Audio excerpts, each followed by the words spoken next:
जय हिंद दोस्तों, मैं हूं अनूप और आप सब लोग देख रहे हैं ग्लोबल कॉन्फ्लिक्ट। दोस्तों, कुछ दिन पहले मैं आप लोगों को इंडियन नेवी के multi role support vessel program के बारे में बताया था, जहां पे आप लोगों को मैं ये भी बताया था कि इंडियन नेवी द्वारा टोटल ऐसे 4 जहाज खरीदने का बात कहा गया, पर कुछ कारणों के वजह से टेंडर को अभी तक कंप्लीट करना संभव नहीं हो पाया, इसीलिए इसे फिर से री इशू किया जाएगा। और दोस्तों, अब सुनने को आ रहा है कि इंडियन नेवी के ये multi role support vessel program के तहत जो 4 जहाज खरीदा जाना था, उनमें से सिर्फ 2 जहाजों को ही अब खरीदा जाएगा। तो दोस्तों, ऐसा क्या हुआ जिसके वजह से नेवी अब 4 जहाज की जगह में सिर्फ 2 जहाज ही खरीदेगा, और नया प्लान के मुताबिक इन जहाजों में क्या तब्दीली किया गया है और कब तक ये जहाज आने का संभावनाएं हैं, जानने के लिए वीडियो के आखिर तक बने रहिए और चैनल को सब्सक्राइब और वीडियो को लाइक जरूर कीजिए। दोस्तों, द प्रिंट के नया रिपोर्ट के मुताबिक बजट के इशू के वजह से नेवी द्वारा अब 4 की जगह में 2 लैंडिंग प्लेटफॉर्म डॉक खरीदा जा सकता है। प्रिंट के सोर्सेज के तरफ से जानकारी लेते हुए कहा जा रहा है कि इंडियन नेवी के द्वारा जल्द ही एक नया fresh request for proposal issue किया जाएगा, जिसमें अब 4 की जगह सिर्फ 2 जहाजों का ही रिक्वायरमेंट रहेगा। साथ में जहाजों के नया स्पेसिफिकेशन के बारे में भी जानकारी दिया जाएगा, जबकि सोर्सेज की तरफ से यह भी कहा जा रहा है कि फ्यूचर में अगर जरूरत पड़ा तो नेवी की तरफ से और 2 जहाजों को लेके भी रिक्वेस्ट फॉर प्रपोजल इशू किया जा सकता है। दोस्तों, नवंबर 2013 में ऐसे 4 जहाजों को बनाने के लिए एक प्रपोजल इशू किया गया था और इसका लागत करीबन 20,000 करोड़ रुपया रखा गया था, जिसे सिर्फ प्राइवेट शिपयार्ड में ही बनाया जाना था। लेकिन तब से लेके अब तक इसमें कोई भी प्रोग्रेस नहीं हुआ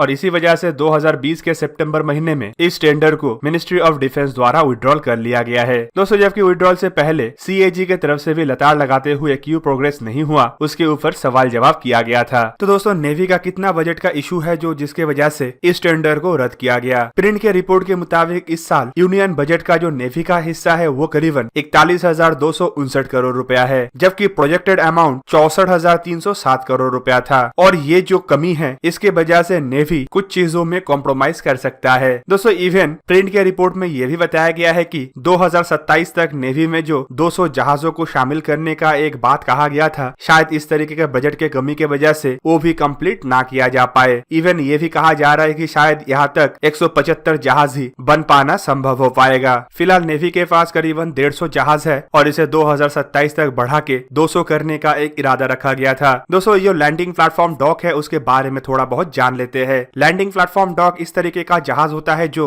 दुश्मन के क्षेत्र के अंदर घुस के आर्मी के डिप्लॉयमेंट और आर्मी को मजबूत करता है। इन जहाजों को एक तरीके से टैंक कैरियर या ट्रूप कैरियर भी कहा जा सकता है। जहाजों के द्वारा दुश्मन के शोर लाइन या कोस्ट लाइन में टैंक, ट्रूप्स, एम्फीबियस व्हीकल और हेलीकॉप्टरों का डिप्लॉयमेंट किया जा सकता है। इस तरीके का जहाज ऑलरेडी चाइना के नेवी के पास है और चाइना द्वारा हाल ही में बड़े आकार के ऐसे जहाजों को भी निर्माण किया गया है, जबकि चाइना के अलावा अमेरिका, साउथ कोरिया, इंडोनेशिया जैसे देश और यूरोप में फ्रांस, स्पेन, नीदरलैंड, ब्रिटेन जैसे देश भी इस तरीके का जहाजों का इस्तेमाल करता है। कुछ देशों के जहाजों के पास तो एयरक्राफ्टों को भी लॉन्च करने का कैपेबिलिटीज है और ये एक तरीके से छोटे एयरक्राफ्ट कैरियर के हिसाब से भी इस्तेमाल हो सकता है। इंडियन नेवी की तरफ से जो जहाजों को बनाए जाने का बात कहा गया है, उनके पास भारी भरकम हेलीकॉप्टर और असॉल्ट हेलीकॉप्टर डिप्लॉय करने के अलावा टैंक्स, ट्रूप्स और ट्रक के डिप्लॉयमेंट करने का भी क्षमता है। पर दोस्तों, यहाँ पे मैं आप लोगों को बता देता हूँ कि ये जो रिपोर्ट है ये प्रिंट की तरफ से बताया गया है और नेवी की तरफ से अब तक ऑफिशियली ऐसा कोई भी जानकारी नहीं दिया गया है जिसके तहत हम कह सकते हैं कि नेवी 4 की जगह में सिर्फ 2 ही ऐसे जहाजों को फिलहाल बनाने के लिए तैयार हुआ है। तो दोस्तों, ये था आज का वीडियो। अगर आपको वीडियो अच्छा लगा तो लाइक कीजिए और मेरे चैनल को सब्सक्राइब कीजिए और साथ में बना हुआ बेल आइकन को भी प्रेस कर दीजिए ताकि आप मेरा वीडियो देख पाए सबसे पहले। जय हिंद।